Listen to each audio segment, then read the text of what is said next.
So 2 years ago, I dipped my toes into game development, and I posted a little devlog as to what I learned and how far I came. And since then, I haven't posted anything about it. And I'd like to get into where I've been and what the game looks like now, which is very different. It's a very different game for a lot of reasons. So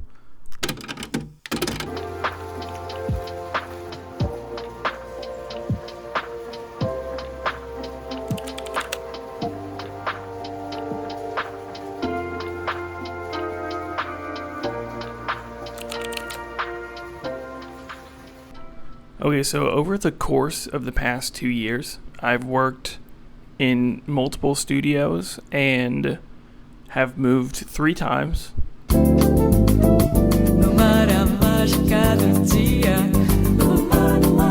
This is now the 3rd apartment I've lived in the past 2 years.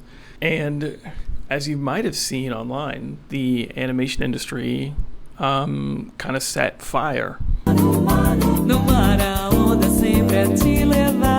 I was working on game development and learning Unity and C# in my free time, but making a living and making cartoons took up most of my time, so I didn't really have any progress I could post, and a lot of it was just me kind of learning and making crappy games and going through the process of failing so that I can be a better developer.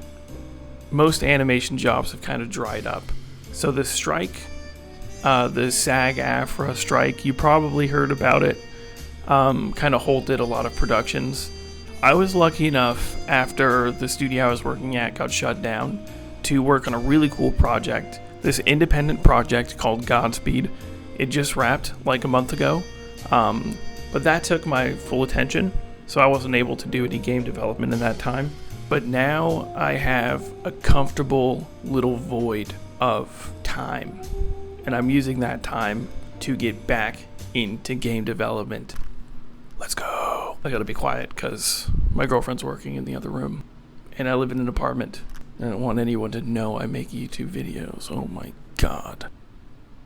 I start working full time on the game, and already we run into our first problem.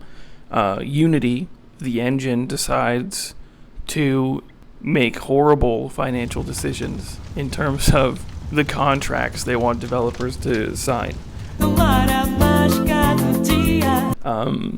And the coder I'm working with, Eric, was like, let's go with Godot.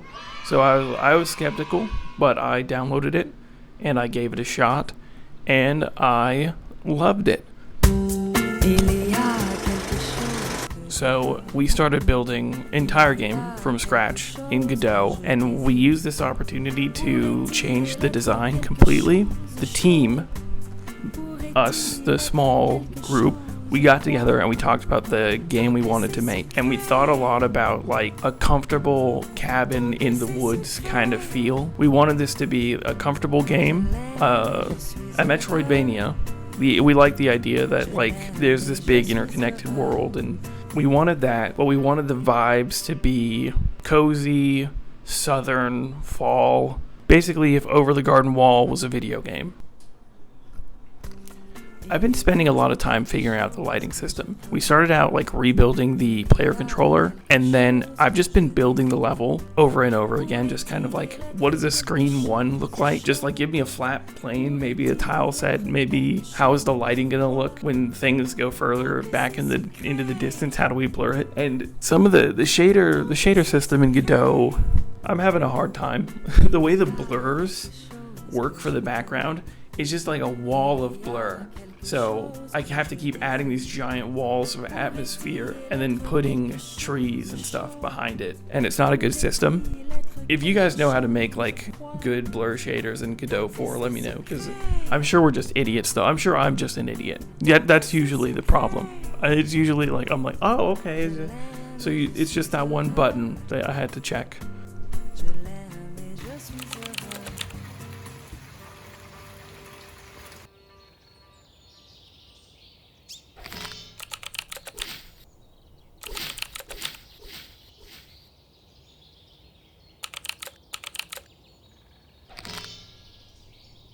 So I would say